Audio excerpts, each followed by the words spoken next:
Shalom, shalom, shalom. Que le Seigneur soit béni.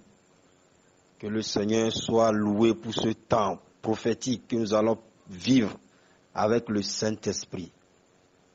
Écoutons la parole qui va nous conduire dans l'exhortation de ce soir. Cette parole est tirée dans l'évangile de Jean, précisément Jean 3, verset 6. Ce qui est né de la chair est chair.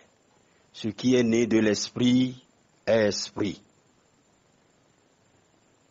Ce qui est né de la chair est chair. Ce qui est né de l'esprit est esprit. Cette parole, c'est Jésus qui l'a prononcée. Jésus l'a dit à Nicodème, qui était venu de nuit lui demander des explications par rapport à ce que Jésus fait. Ce n'est qu'après l'exercice du ministère de Jésus, ce ministère de puissance, des signes, des guérisons, des miracles, qui a motivé Nicodème à le voir de nu Jésus, car il ne comprenait pas ce qui se passait. C'est de la nouveauté pour Nicodème. Car rappelons que Nicodème est un docteur de la loi, il enseigne la loi. Il est pharisien, il connaît la Torah.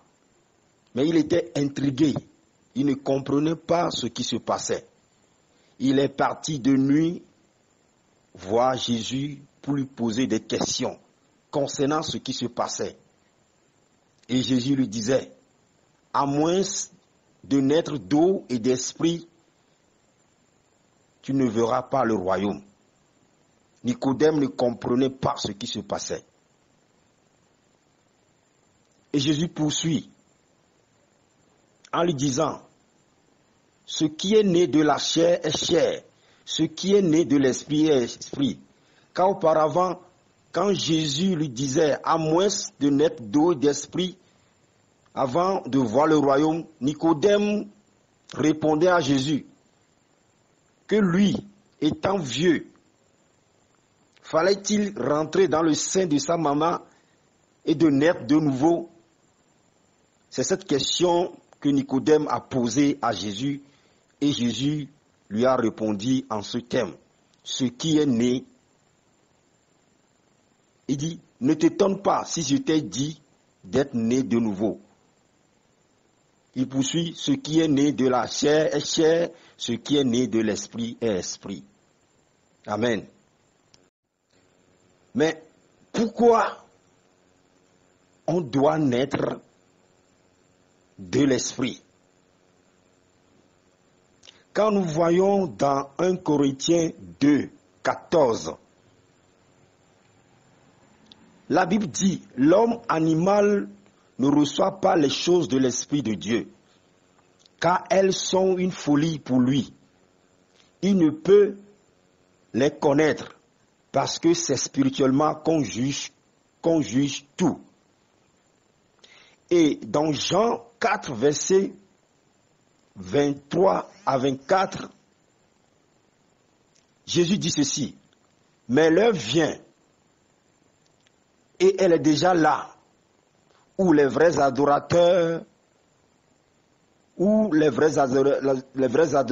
adoreront le Père en esprit et en vérité.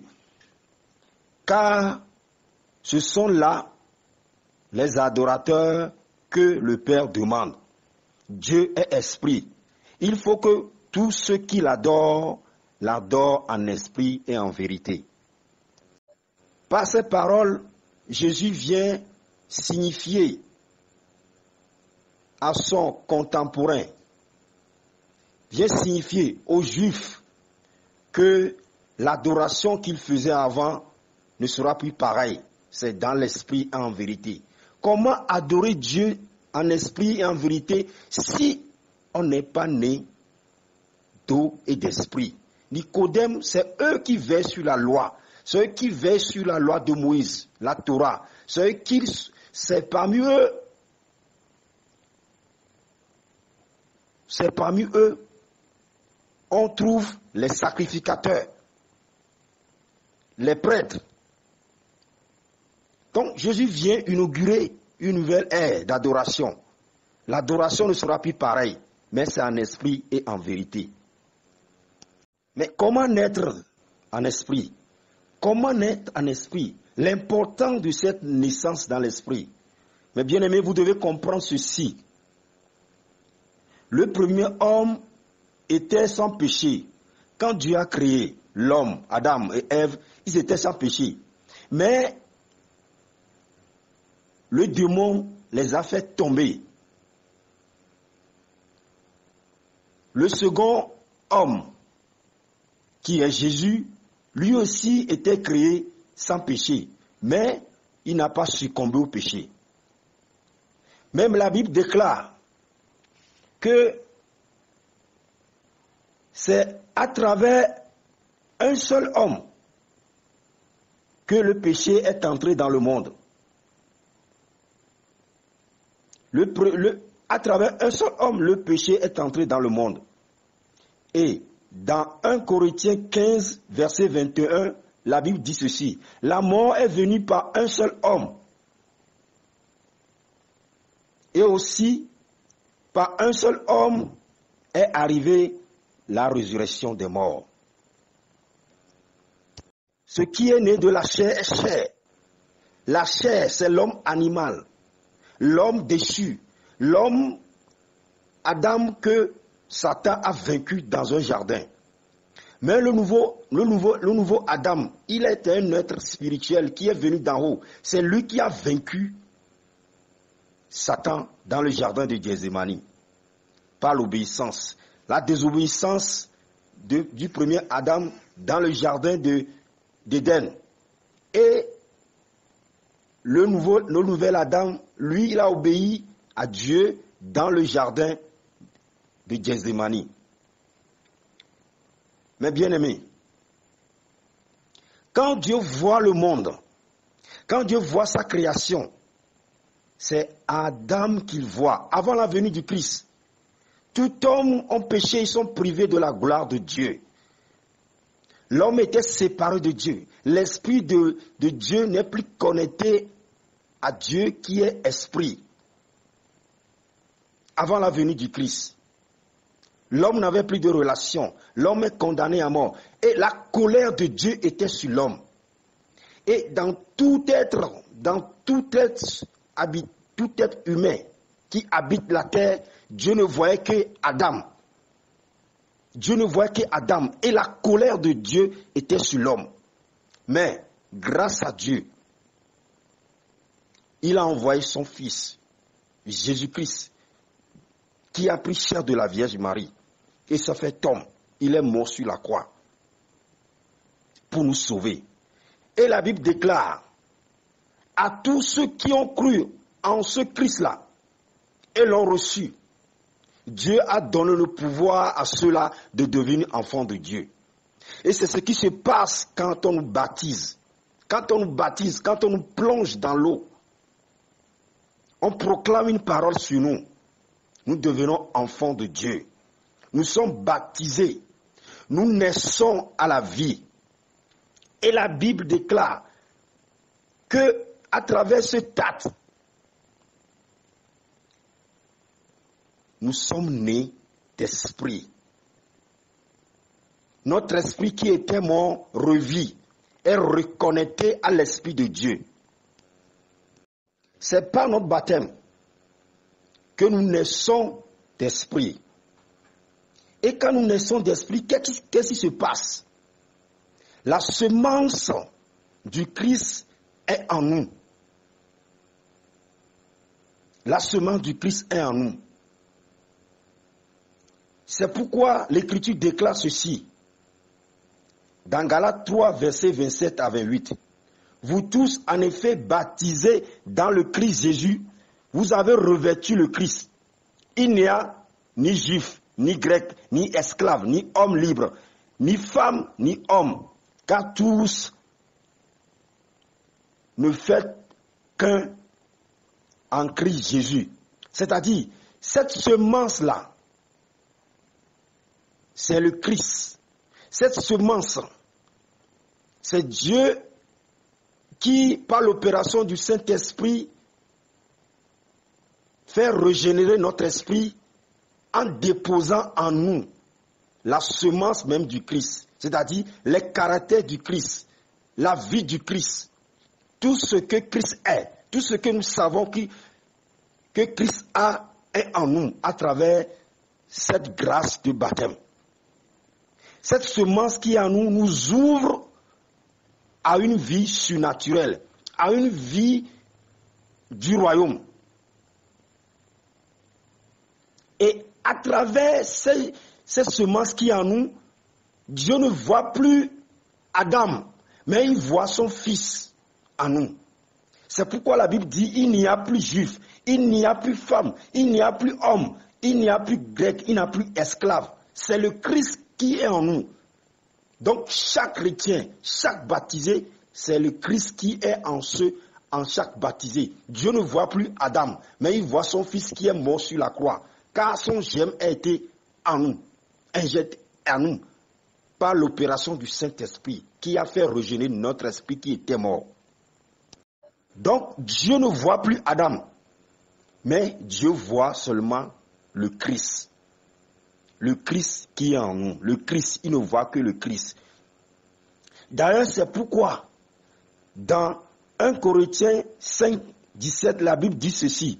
Si quelqu'un a en Christ, il est une nouvelle création. L'ancienne a disparu. Un être nouveau est là.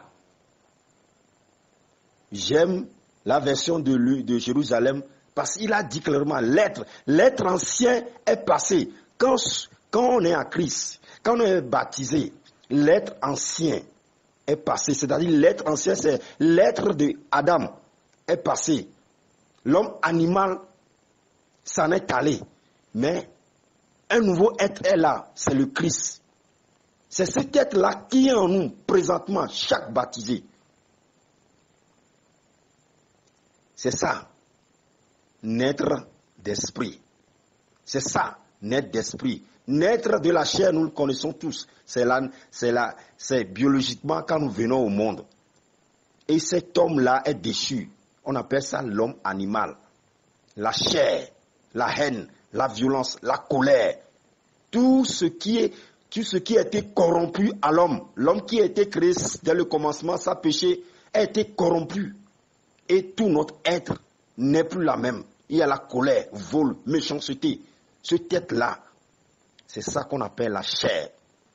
Et quand on vient au monde, c'est la chair qui parle. Mais quand on est de l'esprit, c'est le Christ, l'être du Christ qui parle. L'être nouveau est là. Donc nous devons nous réjouir de la grâce de notre baptême. La grâce de notre baptême, c'est la porte qui nous ouvre, qui s'ouvre, la soif de l'éternité qui s'ouvre pour nous. La porte du royaume des cieux qui s'ouvre devant nous. Nous rentrons dedans. Nous disons merci à Dieu. Revenons sur nos textes.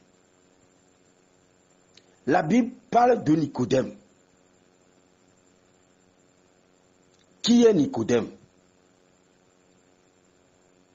C'est un homme religieux, un intellectuel, un pharisien. Sur le plan religieux, il occupe un niveau très élevé. Il enseigne même la parole, la Torah, la loi. Il est membre du Sanhédrin, c'est-à-dire le tribunal religieux. C'est un homme important dans la société. Mais arrivé au moment, il a senti que quelque chose ne va pas en lui. C'est pourquoi il est parti voir Jésus de nuit, pour comprendre ce qui se passe, parce que Jésus faisait des miracles, Jésus faisait des signes, les gens étaient heureux. Il constatait que les gens sont transformés. Il a remarqué à son niveau que les prêches qu'il fait, puisqu'il étudie la loi, il enseigne la loi aux gens. Il y a une différence entre ce qu'il fait et ce que Jésus faisait. C'est pourquoi il est parti le voir. Aujourd'hui, nous sommes au Sénat. Nous nous préparons à recevoir le Saint-Esprit. Mais je vais vous dire ceci. Dans Matthieu 9, 17, écoutons ce qui a été écrit, ce qui est écrit. La Bible dit là que on ne met pas du vin nouveau dans de vieilles outres.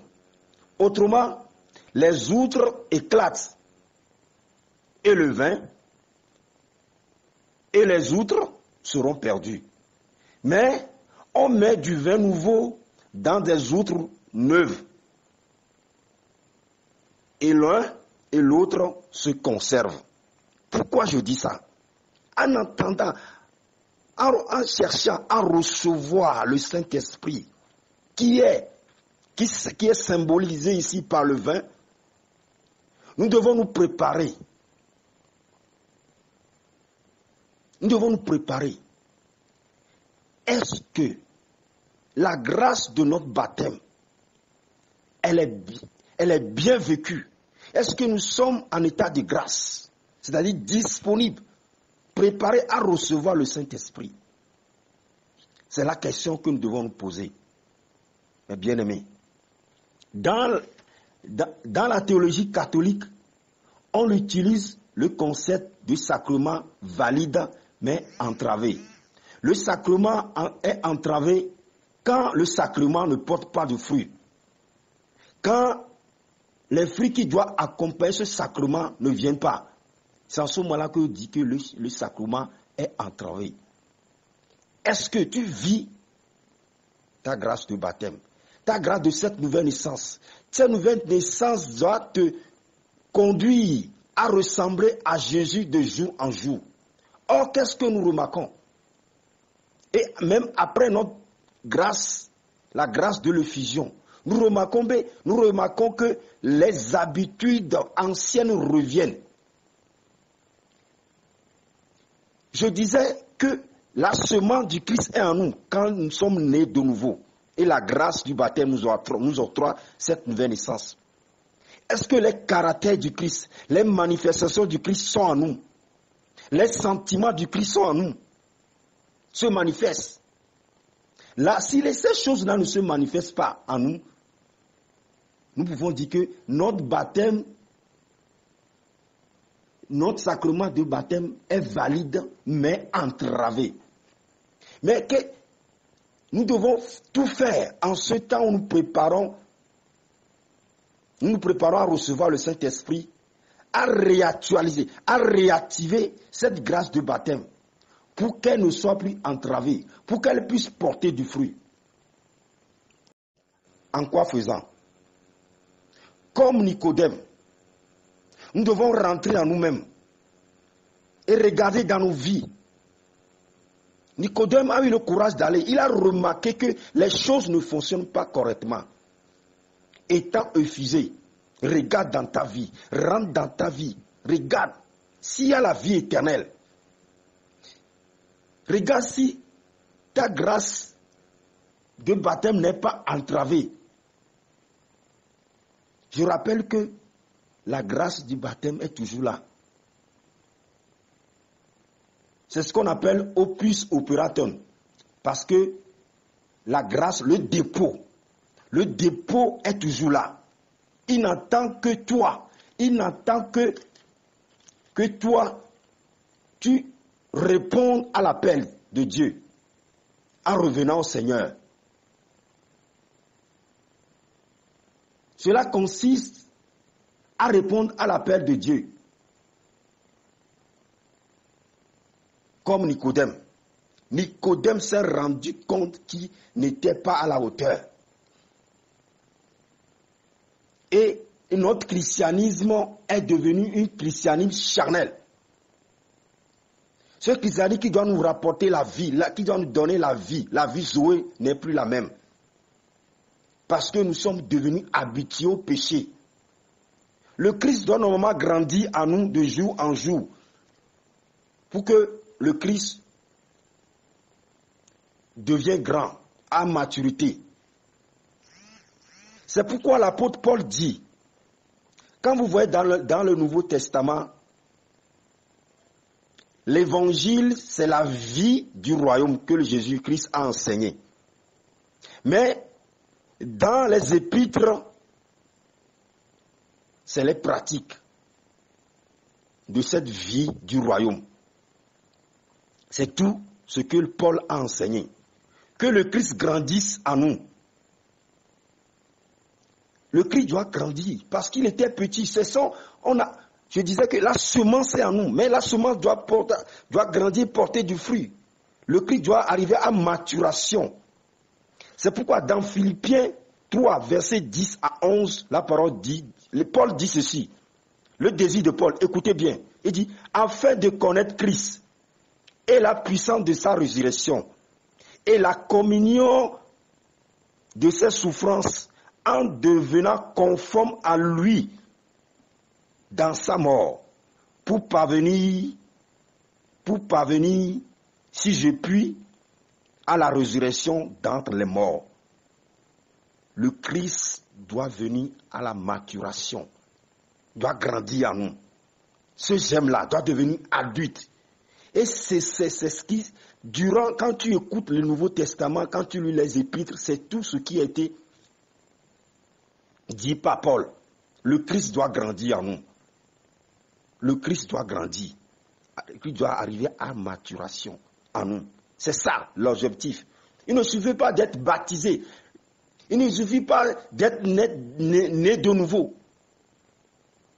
Mais c'est de permettre à Christ de grandir en nous et que nous ressemblions à Christ. Nous arrêtons Christ en sommet. Christ ne grandit plus à cause des œuvres de la chair. Cette chair-là qui a été crucifiée sur la croix. Et cela nous empêche de grandir. Et notre baptême devient ce qu'il est, entravé, ne porte plus de flux. Nous devons revenir. Nous devons revenir comme Nicodème. Notre adoration est devenue gagnant-gagnant avec Dieu. Je fais ça, je suis sauvé, je fais ça. Notre adoration n'est plus une adoration en esprit, mais un échange de quoi? Qu'est-ce que je peux dire? Je fais ceci, Dieu va me sauver. Dieu va me sauver. Je fais ceci, je jeûne, je fais ceci, je serai béni. Comme le petit riche qui est parti voir Jésus, je jeûne ceci, je jeûne, je fais mon aumône, j'ai obéi à tout, j'ai obéi à la loi de Moïse. Et Jésus lui dit d'aller vendre tous ses biens. C'est ce que Jésus lui a dit. Nous avons, puisque nous ne vivons pas dans l'esprit, après cette nouvelle naissance pour ressembler à Christ, parce que nous avons dilué notre adoration en y mettant le désir de la chair, nous n'arrivons pas à aller à la dimension spirituelle, là où nous devons aller. Nous avons notre habitude, nous prenons les habitudes, c'est-à-dire nous connaissons la loi, nous connaissons les commandements et nous appliquons des choses pour apaiser notre conscience. Et l'adoration n'est plus vraie. L'adoration n'est plus en esprit. Oh, je vais me confesser, je fais la messe, après on retombe dans les mêmes péchés. À Éphésée, tu viens, tu commets des péchés, tu reviens, tu pries, tu lèves les mains, tu pries en langue. Puisque je prie en langue, c'est fini. On fait tout là, on fait toutes ces choses. Et on croit qu'on est dans la bonne direction. Mais au fond de toi, tu sais qu'il y a quelque chose qui ne va pas. L'ardeur, le feu qui était en toi, quand tu avais reçu le fusion, n'est plus là. Mon frère, tu dois revenir. Je rappelle, Je rappelle, on ne met pas du vin nouveau dans de vieilles outres. C'est impossible que le Saint-Esprit renouvelle encore en nous ses grâces. Tant que nous demeurons dans l'état où nous étions avant d'être baptisés, c'est-à-dire conduits par les désirs de la chair, la haine, la médisance, calomnie, l'envie, tout cela pollue nos groupes, tout cela remplit nos groupes. Spécialement, nous les Éphésés, nos vies ne sont plus la même. Et nous luttons pour les postes. Je vais être responsable, je vais être ceci. Or, nous ne sommes pas appelés à ça. Nous sommes appelés à adorer Dieu en esprit et en vérité. Mon frère, tu n'es pas appelé à occuper des postes. Dans le royaume, c'est celui qui sait qui est le premier. C'est celui qui est le dernier qui est le premier. Le royaume des cieux, c'est ça. C'est le contraire du monde, mes bien-aimés. Alléluia. Donc nous venons revenir à Dieu. Tu dois te désespérer de toi-même, mon frère, et revenir à Dieu. Moi, au moment donné de ma vie spirituelle, après mon effusion, responsable que j'étais, mais j'ai mené une vie qui n'était pas conforme. Je regardais les pornos autres là. Mais arrivant au moment, je faisais les choses pour être sauvé, pour garder les contacts. Confession, je retombais dedans. Je ne menais pas la vie dans l'esprit, mais j'étais responsable. Je priais pour les gens. Mais arrivé un moment, comme Nicodème, je me suis dit, non, c'est pas ça. C'est pas ça. C'est pas ça. Je suis rentré en moi-même. Toutes les actions que je faisais pour plaire à Dieu, je le faisais parce qu'il faut le faire. Mais au fond de moi-même, c'est pas ça. Il se pourrait que c'est pour toi, c'est la même chose pour toi aussi. Moi, qu'est-ce que j'ai fait? J'étais désespéré et j'ai pleuré. C'est ce qu'on appelle la repentance. J'étais rentré en moi-même. J'ai constaté les dégâts. Constate tes dégâts. Rentre en toi-même. Constate tes dégâts. Ce que tu vis. On ne met pas du vin nouveau dans de vieilles outres. Le Saint-Esprit ne viendra pas si tu ne prends pas cette résolution ce soir. Rentre en toi-même. Regarde dans ta vie. Et répands-toi. Lâche tout, mon frère. Tu ne peux pas. Dieu te voit. Dieu te connaît. Montre-toi à Dieu tel que tu es. C'est ce que j'avais fait. C'est ce que Nicodème a fait. Il est parti voir Jésus. Moi aussi, je suis parti voir. Seigneur, je n'en peux plus. Et j'ai commencé par pleurer. J'ai avoué mes péchés. Et aujourd'hui, alléluia, Dieu m'a libéré. Le pouvoir de la pornographie, le pouvoir de ces choses impures m'ont quitté. Je rends grâce à Dieu. C'est possible pour toi. C'est possible pour toi aussi. À moins que rentre à toi-même, comme Nicodème. Et rentre. Comme le fils, l'enfant prodigue, il est rentré en nous-mêmes, désespéré. Si tu ne te désespères pas de tout ce que tu fais, mais que tu ne trouves pas la vie, si tu ne te désespères pas de toutes ces choses et te tourner vers Dieu, tu n'auras pas la puissance. C'est ce qu'on appelle la repentance. Reviens à Dieu et promets à Dieu de ne plus le faire. Alléluia. Reviens à Dieu. Je rappelle toujours, on ne met pas du vin nouveau dans des outres, vieilles outres. Ce que tu désires, reviens à Dieu. Je rends grâce à Dieu. Je bénis le Seigneur. Tu dois mourir à toi-même, mourir à ta chair. La chair, nous aimons entretenir la chair. Nous n'aimons pas faire souffrir la chair. En renonçant à la chair, nous aurons toujours mal. Écoutez-moi bien, mes bien-aimés. Jésus, lui, il était Dieu. Il a renoncé à sa divinité pour nous sauver. Toi aussi, tu dois renoncer à ta chair pour être sauvé. Regarde, Jésus a renoncé à sa divinité. Qui a le plus souffert? Lui qui était dans les lieux élevés, dans la gloire, a renoncé à cette divinité. Il a renoncé. Dieu qu'il était, il a renoncé pour devenir homme. Toi aussi, tu dois renoncer à la chair pour devenir Dieu. Pour devenir Christ, renonce à la chair. Pour devenir Christ. Et tu vas souffrir. Tu vas souffrir comme Jésus a souffert avant de pour devenir homme, pour nous sauver. Toi aussi, tu dois renoncer à la chair, à tes plaisirs. À tes plaisirs. La Bible déclare ceci. L'esprit, quand l'esprit viendra, le monde ne le connaîtra pas. C'est-à-dire, ceux qui aiment le monde ne peuvent pas, alléluia, ne peuvent pas recevoir, ne peuvent pas comprendre le Saint-Esprit. Le monde habite à toi. Comment, toi qui es en Christ, tu peux aimer le monde et les choses de ce monde? Quand l'Esprit viendra, il ne peut pas trouver sa place en toi. Il ne peut pas. Il dit, l'Esprit sait que j'enverrai. Le monde ne peut pas le connaître. Or, le monde est là et le monde est en toi. Comment se faire si que tu peux toucher à la réalité spirituelle? On ne met pas, alléluia, on ne met pas du vin nouveau dans des outres, dans des vieilles outres, mon frère. Autrement, les outres vont casser. Mon bien-aimé, ce soir, rentre en toi-même et reviens au Seigneur. Je rends grâce. J'ai beaucoup de choses à dire, mais le temps qu'on nous a donné est tellement limité. Je rends grâce à Dieu. Que le Saint-Esprit t'accompagne dans ce cheminement. Amen. Alléluia. Après cet enseignement, je vais vous prier. Je vais vous convier à rentrer en vous-même. Qu'on entre en nous-mêmes comme Nicodème. Que chacun entre en nous-mêmes en profondeur. En profondeur pour voir si vraiment la vie Zoé est en lui.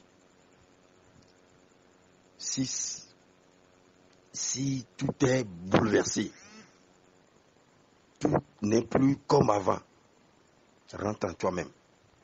Mais tu fais les choses dans l'église, tu vas aux réunions, tu fais des choses quand on t'appelle, tu es présent. Mais toi-même, tu sais au fond de toi-même que ce n'est pas ça. Que la vie, le feu qui était en toi dès le commencement n'est plus ça. Ton baptême est entravé parce que tu mets une douce vie. Parce que tu demeures dans le péché. Le péché maintenant le pouvoir sur toi. Regarde dans ton cœur ce que tu ressens quand tu vois tes frères. Dans le renouveau maintenant, c'est la jalousie. Surtout au niveau de nos responsables, les premiers responsables. La jalousie, la haine, l'envie. On prépare, on fait des coups bas. Quand l'autre fait bien, on l'envie. On fait tout pour le faire tomber. Or, chacun a sa place dans l'église. Chacun a ses dons. On se complète. Oh mon frère, rentre en toi-même. Avec ça là, tu ne peux pas recevoir le Saint-Esprit, mon frère. On ne met pas du vin nouveau dans des vieilles outres. Ressaisis-toi et ouvre ton cœur à Dieu maintenant et commence maintenant à te repentir. Repens-toi maintenant.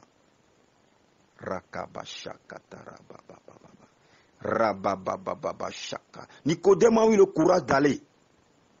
Oublie tout ce que tu as vécu, berger, intercesseur, toi qui pries pour les malades avant, les malades tombaient, tu guérissais les malades. Oublie tout ce que tu as fait dans le passé.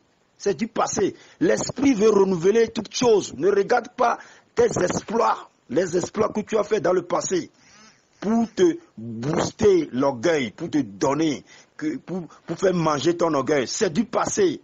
Le Saint-Esprit veut faire des choses nouvelles avec toi, mon frère, ma soeur. Le Saint-Esprit veut faire des choses nouvelles avec toi. Oublie ça.